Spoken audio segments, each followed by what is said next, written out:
स्वास्थ्य समिति धनबाद में बहुत सारे पदों पर पैरामेडिकल, मेडिकल नर्सिंग, ठीक है, एएनएम की बहाली आई है, जो कि संविदा पर बहाली है। राष्ट्रीय स्वास्थ्य मिशन के अंतर्गत संविदा के आधार पर पारा चिकित्सा एवं अन्य कर्मियों की नियुक्ति हेतु प्रकाशित विज्ञापन के आलोक में चयन की प्रक्रिया एवं शर्तें निम्नवत है, ठीक है ना। ये जो निकली है, यह आवेदन जो है आपको 9/2/2026 के 5 बजे तक जो है लिया जाएगा, यानी 9 फरवरी तक आप जो है इस पर आवेदन कर सकते हैं, ठीक है ना। इसमें जो चयन योग्यता है सब नीचे दिए गए हैं, ठीक है। सारे डॉक्यूमेंट को आपको सेल्फ एटेस्टेड कर ठीक है। उसके बाद जो है आपको जो भी आरक्षण अगर लेना चाहते हैं सक्षम पदाधिकारी से निर्गत होना चाहिए।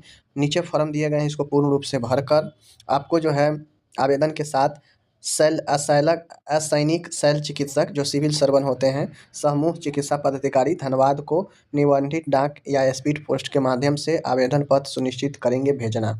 पता है सदर कैंपस कोर्ट मोड़ सिविल सर्जन कार्यालय धनबाद, पिन कोड इतना पर आपको भेजना है, ठीक है। यहाँ पे देख लीजिए, आपको समान अन्य पिछड़ा वर्ग के लिए 400 रुपये, SC/ST जनजाति के लिए 200 रुपये का डिमांड ड्राफ्ट DD बनाना है, ठीक है। DD यह बनाना है डिस्ट्रिक्ट हेल्थ सोसाइटी धनबाद के नाम से, ठीक है। जो DD बनेगा वह डिस्ट्रिक्ट हेल्थ सोसाइटी धनबाद के नाम से बनाना है, इनके नाम से पेवेबल होगा और इसको जो है आवेदन पत्र के साथ जो है आपको संलग्न करना है, अटैच करके भेजना है। अभ्यर्थियों का चयन शैक्षणिक एवं तकनीक परीक्षाओं में प्राप्तांक या फिर रिटन टेस्ट या स्किल टेस्ट के आधार पर किया जाएगा, ठीक है। डिसाइड किया जाएगा कितना एप्लीकेशन गिरा है, ठीक है ना। आगे है यहाँ पे कि स्पीड पोस्ट से ही भेजा जाएगा तो मान्य होगा। प्राप्त आवेदन पत्रों, अंक पत्रों एवं प्रमाण पत्रों को कंप्यूटर में प्रविष्ट कर उसे वेबसाइट इतना पर अपलोड करते हुए समाचार पत्रों के माध्यम से जो है विशिष्ट पर आपत्ति प्राप्त की जाएगी। यानी जो भी आप भेजेंगे उसे जो है आपत्ति लिया जाएगा, ठीक है ना, और ये वेबसाइट पर डाला जाएगा जो भी उस पर आएगा रिपोर्ट। संविदा के आधार पर चयन होगा। सभी जो पद है उस पर जिला स्तरीय जो है ये बहाली है।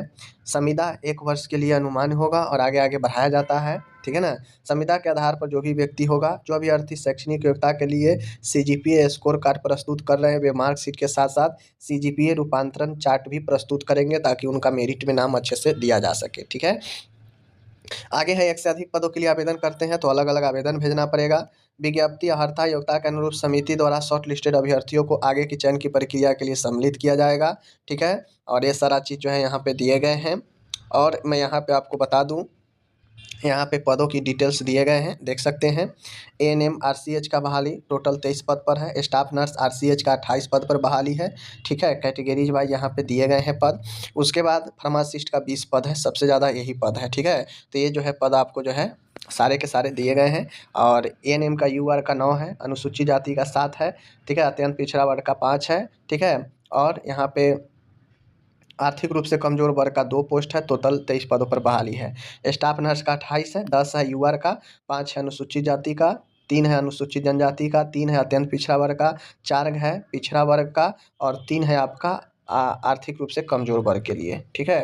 तो ये बहाली है फार्मासिस्ट का, यहाँ पे आप लोग देख लीजिए। इसी प्रकार से नीचे आएंगे तो इसका डिटेल्स में जो है दिया गया है। डिटेल्स में क्या दिया गया है, ठीक है ना। डिटेल में लेबोरेटरी टेक्नीशियन का भी जो है बहाली है, ठीक है ना। 5 पदों पर बहाली है।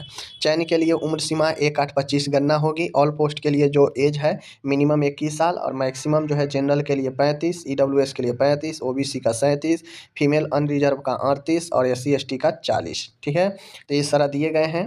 नीचे आते हैं तो यहाँ पे इसके जो है एलिजिबिलिटी दिया गया है और सैलरी दिया गया है। तो ANM का जो पद होगा उसमें ANM चाहिए, ठीक है ना। ANM कोर्स चाहिए और JNRC से जो है आपको JNRC झारखंड नर्सिंग काउंसिल से रजिस्ट्रेशन होना चाहिए और 12,500 सैलरी मिलेगा, ठीक है। RCH के अंदर प्रोग्राम है, स्टाफ नर्स का बहाली है, 10+2 होना चाहिए, 3 साल का GNM होना चाहिए और साथ में JNRC का काउंसिल का रजिस्ट्रेशन होना चाहिए। 16,564 रुपये सैलरी होगा, ठीक है।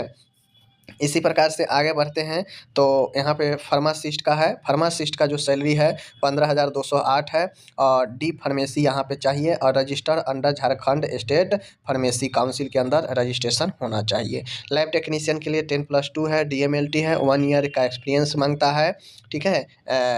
1 ईयर का एक्सपीरियंस इसमें मांगता है। तो ये बात को जो ध्यान में रखिएगा, 15,208 सैलरी है। इसी प्रकार से हम आगे चलते हैं, तो यहाँ पे नीचे फॉर्म दिए गए हैं, ये फॉर्म डाउनलोड कर आपको जो है पूरा फिल करना है। पद के नाम में एएनएम या स्टाफ नर्स दे देना है, और उसके बाद सारा जो है यहाँ पे आपको, और जो फ़ोटो आपको लगाना है वह आपको राजपत्रित पदाधिकारी द्वारा अभिप्रमाणित फ़ोटो लगाना है। सेल्फ एटेस्टेड अपना नहीं करना है, ठीक है, किसी अधिकारी से जो राजपत्रित हो उनसे करवाना है, ठीक है। और ये सारा चीज़ करके आपको जो है सेंड कर देना है, जो एड्रेस मैंने बताया। उसके बाद जो डीडी का नंबर लिखेंगे, किस डेट का डीडी इशू हुआ है वो लिखेंगे, और drop from bank and branch, आप किस बैंक एंड ब्रांच से जो है आप किए हैं आप उसका नाम यहाँ पे लिखेंगे, ठीक है। और फॉर्म भरकर लिफाफे में सारे डॉक्यूमेंट के अटेस्टेड सेल्फ एटेस्टेड लगाकर भेज देंगे, जो एड्रेस मैंने बताया, ठीक है। मिलते हैं अगले वीडियो के साथ, तब तक के लिए